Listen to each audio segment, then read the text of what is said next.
about ending domestic violence, rape, and sexual abuse. And we know that there's not one formula that fits everybody, that the way in which you really help is by having a broad spectrum of services that can then be tailored to help the individual who needs our assistance.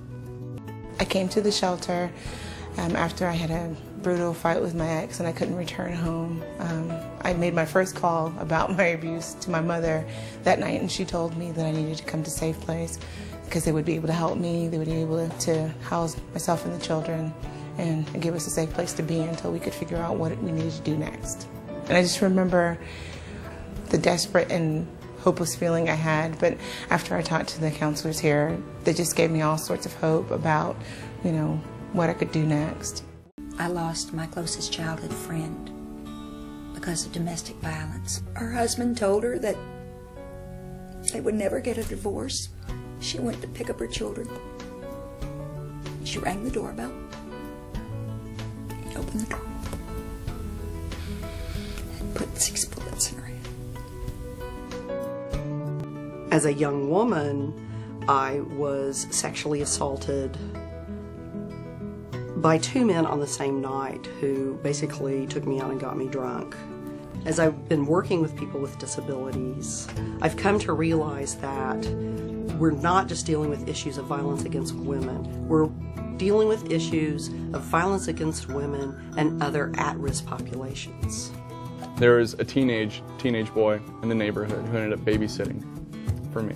The first time I saw pornography, he showed it to me. The first time I tasted liquor, he gave it to me. And after a couple of years, he started raping me. I guess by the time the actual rape started happening, I was probably 8.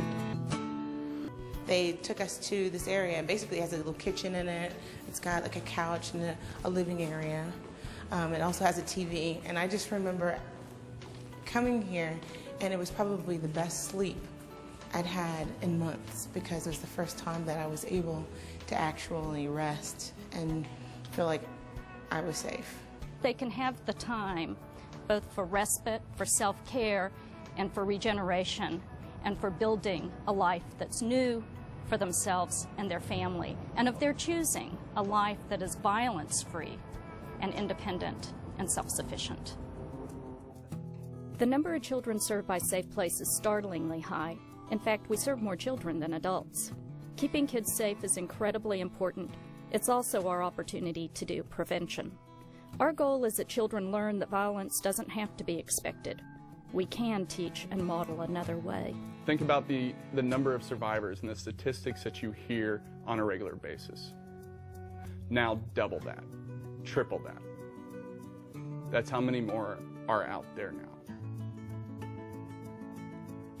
They need to know that they have a place they can go.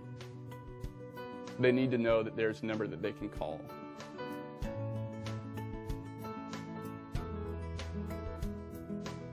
That hotline alone is one of the most powerful things that SafePlace could possibly offer.